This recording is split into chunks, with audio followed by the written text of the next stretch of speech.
Bom, eu vou aproveitar o silêncio para dar boas-vindas a todos nesta penúltima sessão do Seminário Clínico deste ano, da Seção Rio, que este ano trabalha, o título geral é O Sonho e o Tempo, mas a gente tem falado de bastante coisa e ainda falta, no mês de novembro, a última sessão.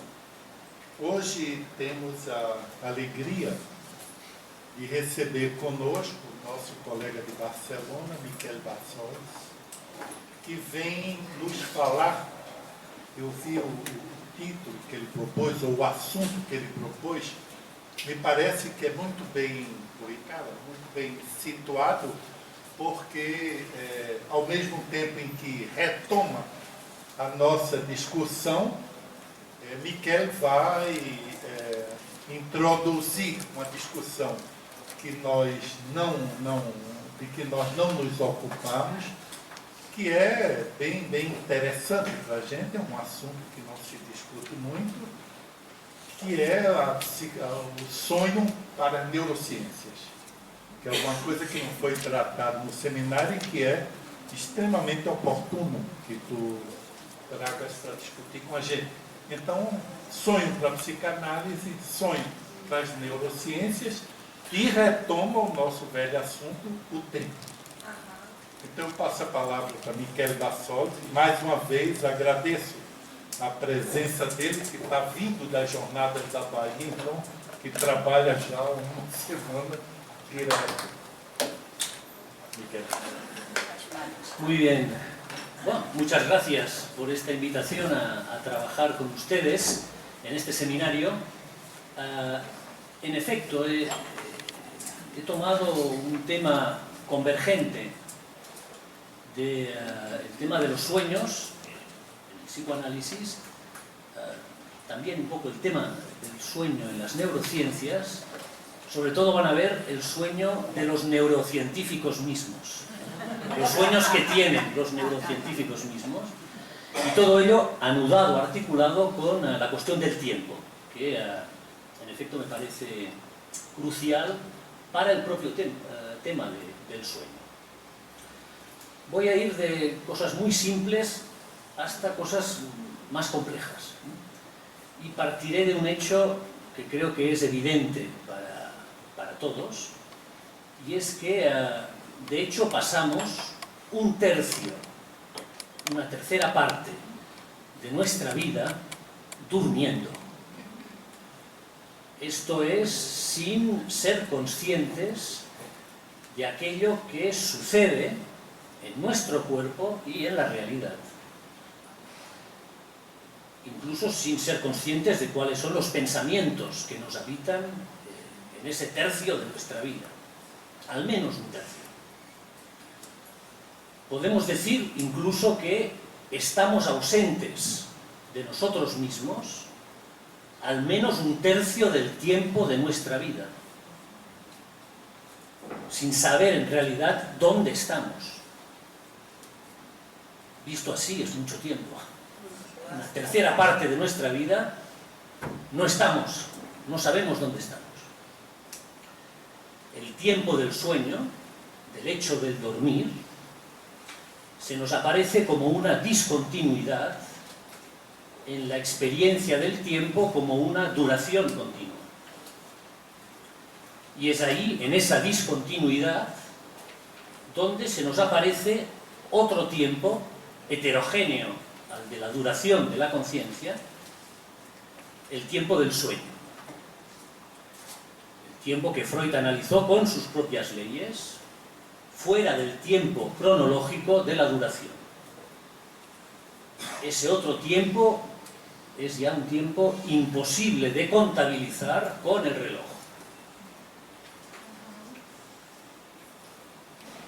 Tenemos entonces el tiempo del sueño y el tiempo del sueño. En español, la palabra sueño quiere decir dos cosas que para ustedes se distinguen bien. El son, o son, y o soño. En español se dicen igual, el sueño. Sono y sueño. O no. Sono y sueño. Sono Y y sueño. ¿De acuerdo? Es en esta discontinuidad donde en efecto se sitúa el inconsciente freudiano. Y de hecho podemos decir muy bien que el tiempo del sueño sigue su curso cuando estamos despiertos. Que la temporalidad del sueño sigue operando cuando estamos despiertos. Esa es la hipótesis del inconsciente. Y sabemos que para Lacan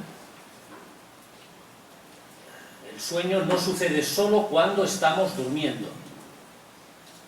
Cuando nos despertamos, continuamos de alguna manera a estar ausentes de nosotros mismos en la realidad. Y Lacan dice, de hecho, continuamos soñando en los brazos de la realidad, pero continuamos soñando. Esto no es evidente para todos, para los neurocientíficos no es evidente, soñamos solo cuando dormimos. Para los psicoanalistas el tiempo del sueño se alarga, se amplía, se extiende en el momento de estar despiertos, en el momento de la vigilia, como decimos en castellano. Pero según la hipótesis del inconsciente podemos decir entonces que también estamos ausentes de nosotros mismos la mayor parte del tiempo de nuestra vida. Y la escritura lacaniana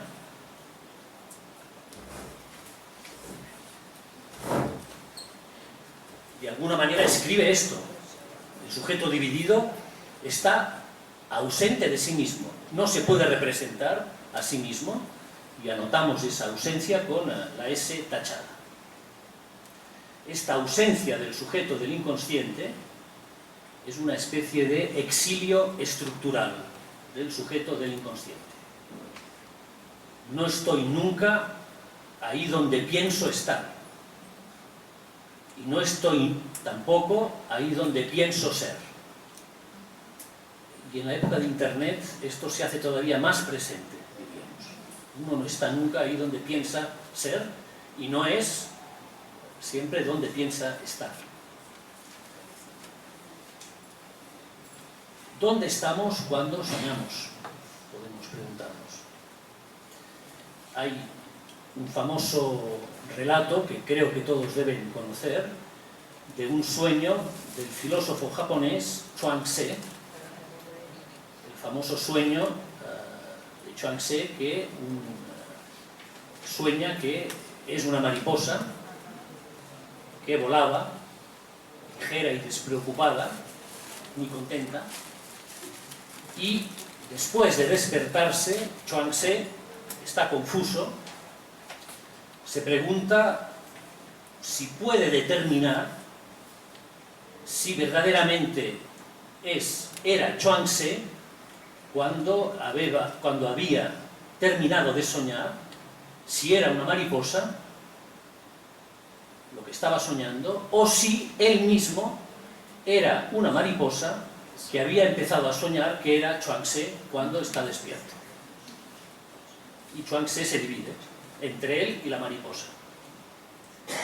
Esta pequeña historia del sueño de Chuang-Tzu, explicada por Lacan también en su seminario 11, plantea esta división irreductible del sujeto del inconsciente entre sí mismo, con sí mismo, un sujeto que está dividido entre Chuang-Tzu y su ser de mariposa en el sueño.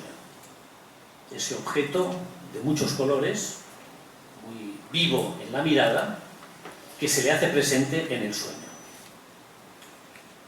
Es una división estructural que en psicoanálisis leemos como el sujeto dividido por el objeto mismo, por el objeto mirada, especialmente en este sueño. Por un lado tenemos a Chuang-Tzu y del otro tenemos a la mariposa del inconsciente. Y Chuang-Tzu siempre estará ausente en relación a esa mariposa cuando se ha despertado. Uno y otro, Chuang-Tzu y mariposa, no pueden encontrarse al mismo tiempo. Podemos decir, el inconsciente freudiano es una mariposa que sueña que es Chuang-Tze, cuando Chuang-Tze se despierta y no sabe si él, de hecho, no es todavía esa mariposa, si su ser mismo no es esa misma mariposa. Chuang-Tze puede olvidarse del sueño, es lo que generalmente ocurre. Generalmente cuando nos despertamos olvidamos el sueño, a veces incluso olvidamos que hemos soñado, lo cual es todavía más concluyente, hasta el momento en que Chuang-Tze puede encontrar por casualidad una mariposa paseando por el campo y tal vez recuerda entonces que ha soñado con una mariposa. Incluso puede ser que recuerde que ha soñado que era una mariposa en el sueño. Solo un paréntesis, porque mariposa para nosotros es una borboleta de la noche, solo de la noche. Borboleta de la noche, solo de la noche. Solo de la mariposa es solo de la noche. Pero borboleta es el que... ¿Y las de día cómo se llaman? Borboleta. Borboleta. Y la mariposa es borboleta de la noche. Interesante. ¿Eso crees que para los oídos? Interesante. Sí. Generalmente dormimos de noche y es cuando pueden aparecer las borboletas de noche, pero también de día hay borboletas. Entonces, ¿de acuerdo? Bien. Pero la mariposa o la borboleta que Chuang-Tze encontrará paseando por el campo no es nunca la mariposa que apareció en el sueño. Siempre será una mariposa distinta a la que Chuang-Tze encuentra en la realidad. Pero es posible que Chuang-Tze se acuerde entonces de haber visto ya una borboleta parecida a la del sueño, de haberla vista antes de su sueño, incluso, como resto diurno de ese sueño. Pero esta borboleta vista antes del sueño nunca será, ya no será nunca más, la misma mariposa borboleta del sueño. Esta es la teoría freudiana clara entre el objeto percibido, el resto diurno, el sueño y el objeto de la realidad, que nunca coinciden como tal. Tenemos de hecho 3 borboletas distintas ya en este relato. 3 y un Chuang-Tze, podemos preguntarnos. No, se responde muy bien, no. Chuang-Tze ya está dividido, ya no es el mismo antes de haber soñado con la borboleta y después de haber soñado con la borboleta. Entre paréntesis, podemos decir que la borboleta puede ser la pareja de Chuang-Tze, su mujer, por ejemplo, o su compañero. No vamos a definir de entrada su elección sexual. Pero en todo caso, para Chuang-Tze es un objeto ya angustiante, algo que presenta algo de su vínculo con el otro que lo angustia, que lo divide. De hecho, he escuchado esta semana en Barcelona a un joven que ha venido a verme por una angustia de separación con su compañero, era un joven homosexual, y que me ha dicho precisamente: siento como si tuviera mariposas en el vientre. No sé si esto se dice tener borboletas en el vientre. También en Brasil se tienen borboletas en el vientre. ¿De acuerdo? Para hablar de la angustia. Las borboletas en el vientre. En catalán me lo decía: tinc papallones en el ventre. Tengo borboletas en el vientre. Y es una manera de hablar justamente del objeto indescriptible de la angustia. El tiempo de la angustia, y muy especialmente el tiempo del sueño de angustia, de la pesadilla, es precisamente el tiempo suspendido, el tiempo detenido entre el instante de mirar y un tiempo de comprender que no puede desarrollarse, que no puede llegar a ningún momento de concluir. Es el tiempo de aquello que no tiene concepto, el tiempo de la angustia. Es el tiempo de la presencia de algo que no tiene representación posible y que en el sueño puede aparecer indicado con la borboleta. Es ahí donde el sujeto se aprende a sí mismo como objeto del otro.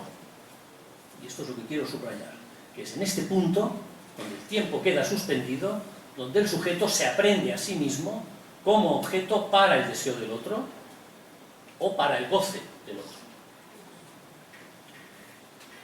Es el tiempo suspendido donde el sujeto desaparece ante su propio ser de objeto del otro, ante la mirada del otro. Ese es el tiempo de la angustia, donde el sujeto es esa mirada del otro. Es la certeza de ser ese objeto, mirada del otro. El tiempo de la angustia, como el tiempo del sueño de Chuang Tze, es ese objeto mismo ante el que el sujeto se divide y desaparece como consciencia. Dicho de otra manera, el objeto, esa mirada tomada como objeto en la borboleta del sueño de Chuang Tze, es lo que Lacan aisló como el tiempo lógico condensado en el instante de mirar. Un tiempo reducido a un instante y que requiere de un tiempo de comprender para llegar a un momento de concluir. Es el tiempo del ser del sujeto reducido a ser el objeto, a ser su mirada misma. Y es por eso que podemos escribirlo poniendo como causa de esta división el famoso objeto A de Lacan. Es aquí donde podríamos anudar muy bien los dos tiempos que Jacques Miller distinguió aquí mismo en Brasil como el tiempo epistémico, el tiempo de saber, y el tiempo libidinal, el tiempo que responde al objeto A. Y Jacques Miller distinguió muy bien el tiempo epistémico como el tiempo del significante para elaborar un tiempo de comprender, del tiempo libidinal, pulsional, que Lacan condensa con el objeto A. El tiempo libidinal, el tiempo condensado en el objeto A, es el tiempo de la urgencia subjetiva, del apresuramiento, de la prisa, de lo que Lacan llama ahí en francés la hâte, la precipitación, la hâte. Y Jacques Miller lo describe ahí en La erótica del tiempo como el objeto A se esconde en el seno del tiempo lógico. Es un tiempo precipitado y es en ese tiempo precipitado donde se esconde la incidencia del goce. Diríamos, del goce de Chuang Tze de ser mariposa, de ser borboleta.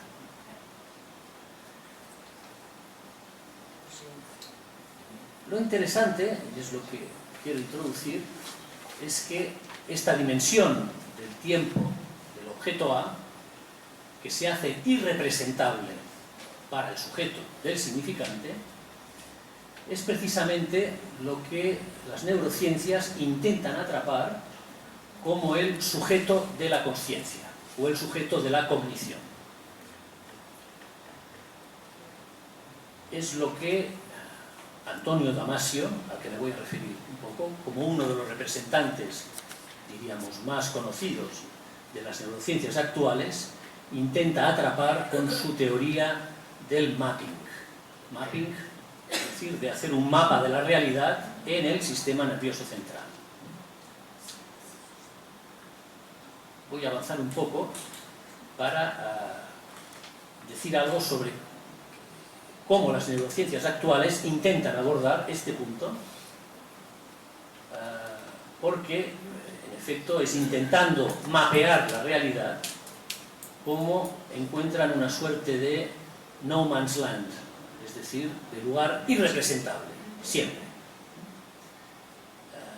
Encuentran lo que nosotros llamaríamos un real que escapa necesariamente a la representación, muy especialmente cuando se trata del sueño. Es precisamente cuando las neurociencias intentan abordar el fenómeno del sueño cuando encuentran un desfase, la imposibilidad de situar un correlato neuronal con el hecho mismo de soñar. Resumo muy brevemente lo que se sabe hoy de la psicofisiología del sueño. Se suponía en un momento que el sueño se producía en la fase denominada del sueño REM, es decir, del momento en que los párpados se mueven más y los ojos, las pupilas, curiosamente las pupilas, es decir, algo del orden de lo escópico, producen más movimiento. Se suponía. Pero recientes investigaciones han constatado que no es así, que no se puede encontrar, tampoco en esa fase REM, una correlación de actividad neuronal con la producción de sueños. Y ha sido una suerte de golpe, porque la hipótesis del correlato neuronal, que sabemos que ya Lacan criticó muy pronto, no funciona en el caso del sueño. De hecho, la hipótesis freudiana es que el sueño no se produce durante el momento de dormir, sino que se produce en el intervalo del momento de despertar. Si uno lee bien la interpretación de los sueños, lo que llamamos el sueño como tal, ya ha pasado por la elaboración secundaria, se produce el momento exacto de despertar. El sueño como tal, como formación del inconsciente, se construye él mismo en el momento del despertar. Es ya una elaboración secundaria que da una forma argumental, aunque parezca absurda, a una serie de representaciones del inconsciente. Hay un ejemplo que nos da Freud, que me parece muy interesante y que ningún neurocientífico podría explicar. Les cito este pasaje de la interpretación de los sueños, donde cita el ejemplo de un sueño de Alfred Maury, que es el siguiente. Es un episodio, dice, muy decisivo para entender que basta el estímulo de un instante para formar un largo sueño, como el siguiente. El sujeto está en la cama, enfermo, y su madre estaba sentada en el cabezal. ¿Cómo se dice el cabezal? La cabecera de su cama. Y soñaba que estaba en el periodo del terror francés, en el momento de la Revolución Francesa, ante un jurado, en un juicio, que iba a juzgarlo por revolucionario. Y en el jurado estaban Robespierre, Marat y todavía algunos más que habían escuchado su testimonio y lo habían condenado a muerte. Y después de este juicio, el sujeto sueña que sale del juicio con un carro conducido por caballos, y en un largo recorrido es llevado hasta el cadalso, donde lo van a guillotinar. Pero el recorrido es largo, penoso, angustiante. Ahí la mariposa, la borboleta, es un largo recorrido, angustiante, hasta llegar a la guillotina. Y cuando llega al cadalso, la hoja de la guillotina cae de golpe y le corta el cuello, la cabeza rueda en el cesto y el sujeto se despierta angustiado. Y cuando se despierta angustiado, cuenta Alfred Maury, se da cuenta de que una pieza del cabezal ha caído sobre su cuello y que le ha tocado justamente en el lugar donde ha soñado que la guillotina ha cortado su cuello. Entonces, dice Alfred Maury, así se verifica que en un solo instante, cosa que luego le confirmó su madre, es decir, que se despertó justo en el momento su madre que estaba al lado, se despertó justo en el momento en que había caído ese cabezal, se verificaba que el sueño se había construido todo él en ese mismo instante.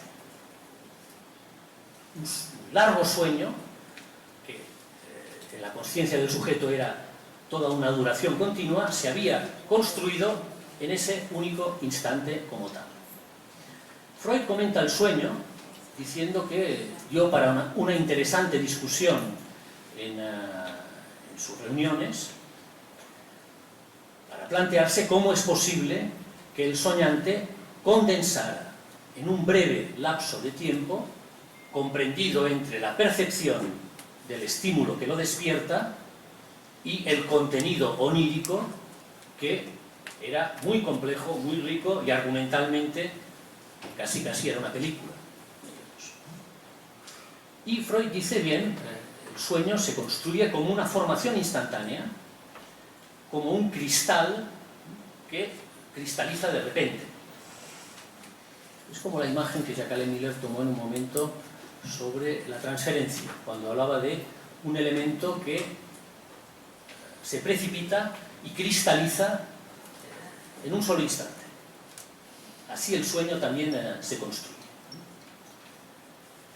Bien, esto plantea un problema de tiempo muy interesante, y es que el sueño mismo, como formación del inconsciente, se produce de una forma instantánea, comprimiendo el tiempo de comprender y el momento de concluir. Bien, paso ahora a ver cómo Antonio Damasio intenta resolver la cuestión del sueño y del tiempo del sueño. Antonio Damasio lo trata en un libro que se tradujo al español como "Y el cerebro creó al hombre". En realidad el libro Self Comes to Mind en inglés, pero en español se tradujo muy religiosamente, porque cómo el cerebro ha creado al hombre evoca inmediatamente la idea de cómo Dios creó al hombre, ¿no? En lugar de Dios está el cerebro, ¿no?, como el objeto fundamental del ser humano. Y el desarrollo de la tesis de Antonio Damasio es la idea del cerebro como un mapeador, como un constructor de cartografías de la realidad. Dice que en el sueño tendríamos un mapa extraño de la realidad. Dice Antonio Damasio, algunas imágenes que probablemente se originan en el cerebro cuando hace mapas, y especialmente cuando hace mapas de sí mismo haciendo mapas. Subrayo esta expresión. Es decir, en el sueño, el cerebro, según Antonio Damasio, lo que haría es hacer mapas de sí mismo haciendo mapas. Es una suerte de metalenguaje, de metamapa, lo que Damasio intenta atrapar. Dice, son imágenes muy abstractas, pero que nos presentarían al mapeador del cerebro haciendo mapas él mismo. Se trata, en efecto, de una especie de imagen en bucle, de una especie de huida al infinito, de mise en abîme, dirían en francés, de la imposibilidad de representar al sujeto mismo del sueño como tal. Un cerebro que no solo mapea la realidad exterior y el cuerpo interior, sino que se mapea a sí mismo en el acto de hacer mapas. Es la misma paradoja que encontramos en muchos autores, en Escher, en Douglas Hofstadter, por ejemplo, cuando habla en su texto sobre Escher-Bach, de la imposibilidad de atrapar al sujeto de la consciencia en sí mismo, como tal. Y es la misma paradoja que encontramos en psicoanálisis para aislar al sujeto del sueño, al sujeto que estaría diciendo, yo estoy soñando. Éric Laurent hizo una observación muy interesante sobre eso. En el sueño constatamos que no hay nadie que pueda decir, yo sueño. Y cuando eso aparece, a veces aparece de una manera, en este momento estoy soñando, dentro del sueño puede aparecer esa idea, es cuando Freud dice, ahí estamos lo más cerca posible del agujero de lo real, de lo más reprimido en el sujeto. Estamos, casi diríamos, en el nudo real del tiempo del sueño.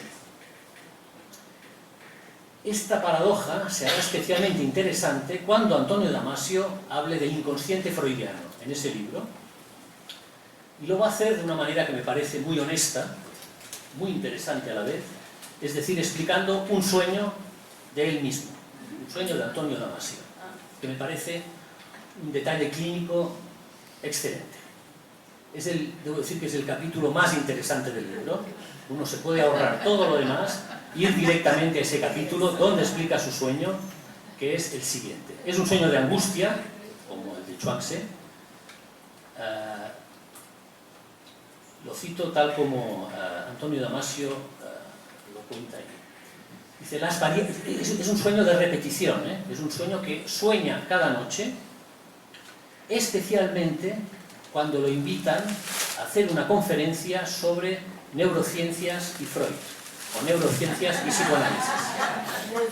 Hay que decir que Antonio Damasio estuvo muy influenciado por la lectura de Freud, es conocido, entonces lo invitan con frecuencia a que hable de neurociencias y Freud. Cada noche, antes de esa conferencia, dice, tengo este sueño. Dice, las variantes más o menos son siempre parecidas sobre una misma escena. Estoy en retraso, llego tarde, como el conejo de Alicia, que siempre llega tarde. Muy tarde. Y me falta alguna cosa fundamental. Generalmente son mis zapatos, que han desaparecido. A veces también aparece la sombra de mi barba, que se ha transformado ya en una barba de varios días, porque no encuentro la máquina de afeitar en ningún lado. O también resulta que el aeropuerto está cerrado a causa de la niebla y no puedo volar para llegar a la conferencia. Me siento angustiado y a veces con un gran embarazo, como cuando en el sueño, obviamente, camino en la escena de la conferencia que estoy realizando sin zapatos. Pero eso sí, dice Antonio Damasio, vestido de Giorgio Armani. Muy elegante. Pero sin zapatos. Sí, con un vestido de Giorgio Armani, muy elegante. Es elegante. Pero sin zapatos. Y se siente fatal hablando de psicoanálisis y neurociencias sin zapatos. Y termina diciendo Antonio Damasio, y ahí es interesante. Es por eso que aún hoy no dejo nunca los zapatos para limpiar en la puerta de la habitación del hotel, por miedo a que desaparezcan. Nosotros diremos, digo entre paréntesis, no lo desgraven, es el sueño de un obsesivo absoluto. Teme perder el objeto que es a la vez el objeto de su angustia en la medida en que es el objeto perdido, como tal. Pero es un verdadero síntoma de Antonio Damasio, es su síntoma con respecto al psicoanálisis, sin duda. En su teoría del mapping hay algo que no puede representarse y que es esa ausencia de los zapatos. Porque lo interesante es que hay muchas representaciones en el sueño, pero falta una. Son los zapatos que no dejan de no representarse. Y en esa fórmula ustedes reconocerán ya la fórmula lacaniana de lo real. Aquello que no cesa de no representarse, aquello que no cesa de no escribirse, cada noche antes de dar una conferencia sobre psicoanálisis y neurociencias. Se trata en efecto de uno de esos sueños de repetición traumáticos, donde lo que se hace presente es, voy a decirlo así ahora, el tiempo de lo real. El tiempo de lo real. O lo real del tiempo del inconsciente. Ese instante que no se puede cuantificar cronológicamente en el reloj, pero que insiste en la duración de la vida del sujeto como tal. El inconsciente real es precisamente este lugar, podemos decir, el inconsciente real son los zapatos de Antonio Damasio, como tal, que insisten en no hacerse representar en su sueño como el objeto de la angustia. Podríamos preguntarnos incluso si no son los zapatos de Antonio Damasio los que lo están soñando a él, siguiendo la lógica Chuang-Tzu. Sí, de borboleta. Y que es la borboleta que está soñando a Antonio Damasio como tal. Y podemos volver ahora al sueño de Chuang-Tzu, entonces, para hacer un poco la lógica, intentar hacer la lógica de este asunto. Porque comentando este mismo sueño de Chuang-Tzu, no el de Antonio Damasio, sino de Chuang-Tzu, Lacan subraya que en ningún momento se plantea la misma cuestión para la borboleta en cuestión. No se plantea el problema de manera correlativa, es decir, en ningún momento la borboleta se plantea si ella puede ser el sueño de Chuang-Tzu. Es decir, y ahí avanzo un poco más rápido, entre Chuang-Tzu y la mariposa no hay reciprocidad posible, no hay intersubjetividad posible. No hay intersubjetividad. Esta será una de las afirmaciones de Lacan, especialmente en su texto de la proposición del 9 de octubre de 1967, para hacer tal vez de las pocas críticas que Lacan se hace a sí mismo, aunque hay varias críticas que encontramos de Lacan contra sí mismo, pero esta es, yo diría, la más severa que Lacan hace contra sí mismo, diciendo: hasta ahora yo había pensado la transferencia como una relación intersubjetiva. A partir del 67, Lacan deja muy claro que la transferencia no es una relación entre dos sujetos, que no hay intersubjetividad posible, y muy especialmente a partir de este texto se hace imposible la reciprocidad entre el sujeto y el objeto. Y el famoso problema del tiempo lógico que Lacan había elaborado ya en los años 40, su texto sobre el tiempo lógico y la certeza de certidumbre anticipada, es del año 1945, donde Lacan establece, ustedes lo recordarán, los tres tiempos lógicos como el armazón mismo del tiempo subjetivo, con el instante de mirar, tiempo de comprender, momento de concluir. Pero en el año 67 va, yo diría, a subvertir ese tiempo intersubjetivo que aparece en el tiempo lógico, y algunos años después va a releerse a sí mismo, especialmente en su seminario Encore del año 72, releyendo su propio texto del tiempo lógico. Y voy a decir algunas palabras sobre eso para dar la forma lógica de lo que hoy quería transmitirles. Porque, en efecto, en el problema de los tres prisioneros, todo se funda en una relación intersubjetiva entre los tres que modula el tiempo lógico necesario para que los tres concluyan que llevan un disco blanco en su espalda. Y eso es un tiempo de tres sujetos, donde cada uno se toma al otro como el sujeto de su pensamiento. Pero ya en el texto del tiempo lógico, Lacan habla de un momento donde, dice, se produce una dessubjetivación al grado más bajo. En el momento en que el sujeto se plantea la pregunta de ¿qué soy yo para el otro?, Lacan utiliza esa expresión, dessubjetivación al grado más bajo, y es ahí donde dice que el tiempo parece haber estallado como una burbuja. ¿Cómo se dice? El tiempo de la duración estalla como en un instante, como en el instante del sueño, y ahí es donde reaparece ese objeto como consistencia lógica. Creo que son 27 años después, los que separan el 45 del 72, más o menos, exacto, 27 años después, Lacan se relee y dice lo siguiente. Se puede leer muy bien ahí, en ese momento de su texto: si uno escribe, y no solo si tiene oídos, Eso sería para comentarlo, ¿eh? Es decir, cuando entra en juego la escritura, la letra, que la función de la prisa, de la urgencia, de la hâte, es ese pequeño objeto A que la tétiza, dice Lacan en francés, tétise. Ahí tétiza quiere decir lo que pone en escritura algo, lo que hace pasar a la letra ese tiempo de la urgencia.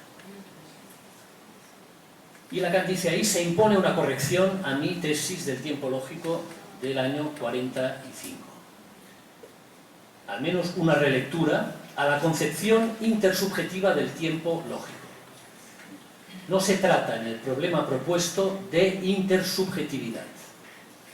Lo que debe ponerse de relieve, dice Lacan, es lo que soporta cada uno de los sujetos, no por ser uno entre otros, no por ser un sujeto entre otros sujetos, sino por ser, en relación a los otros dos sujetos, aquel que es la apuesta, el objeto de su pensamiento.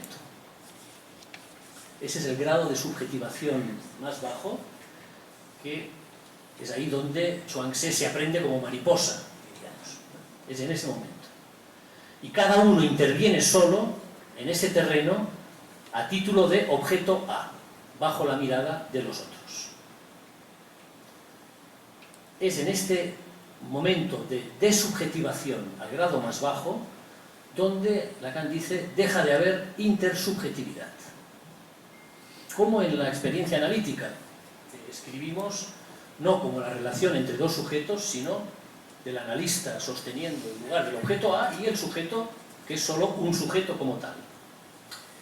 Y de ahí, dirá Lacan, que lo que parecían ser tres sujetos, en realidad, en un primer momento son dos más A. Los tres sujetos son dos más A. En un primer momento de la expansión lógica. Pero, dice después, esos otros dos, en realidad, cuentan también como uno solo, como un solo sujeto. De modo que, finalmente, es uno más A. Estos dos, ante los que me aprendo como objeto, tampoco son dos sujetos, sino que se reducen a la función del uno más la función del objeto A, en la que yo mismo he aprendido mi ser de objeto. Este tema me parece muy importante para entender que para Lacan el sujeto es transindividual. Por decirlo así, en este momento somos muchos individuos, pero en el sentido fuerte lacaniano hay un solo sujeto. Hay un solo sujeto. Hay que decir que en francés la palabra sujet quiere decir también el tema. Le sujet d'une conférence. El tema de una conferencia es el sujeto de una conferencia. Somos muchos individuos, pero el efecto de significado para Lacan sería uno, es colectivo, es colectivo. Sobre eso podemos conversar después porque me parece que tiene muchas consecuencias, políticas incluso, especialmente en la época campo freudiano, año cero y Zadig. Es nota a pie de página, pero para estudiarla. En todo caso, lo que nos da Lacan aquí es lo que podemos llamar una fórmula, una formalización del tiempo, la fórmula del tiempo lacaniano. 1 más A, como tal. Y dirá, es en tanto que desde el pequeño objeto A, desde el objeto A minúscula, los dos otros están contados como 1 más A, que funciona lo que puede llegar a ser la salida en la urgencia de los tres individuos. Es esta función del A el que permite que se precipiten los tres en la salida. Y eso, dirá Lacan, sea cual sea el número n que esté en juego. Son 3, podrían ser 4, 5, 6. El efecto temporal, lógico del sujeto se produce de la misma manera, se debería producir de la misma manera. Bien, esto nos indica varias cosas. Primero, que el tiempo es irreductible a su dimensión significante, que la función pulsional y del objeto es crucial para entender la causa misma del tiempo. incluso del tiempo como duración, como tiempo cronológico. Y esa es la función que se pone de relieve especialmente en la prisa, en la urgencia subjetiva, cuando el sujeto pasa al acto. La experiencia del tiempo es entonces la experiencia en la que el sujeto se aprende como objeto en el paso al acto, como tal. Y este tiempo no podrá ser nunca aprendido con el tiempo cronológico ni con los mapas de la tecnociencia.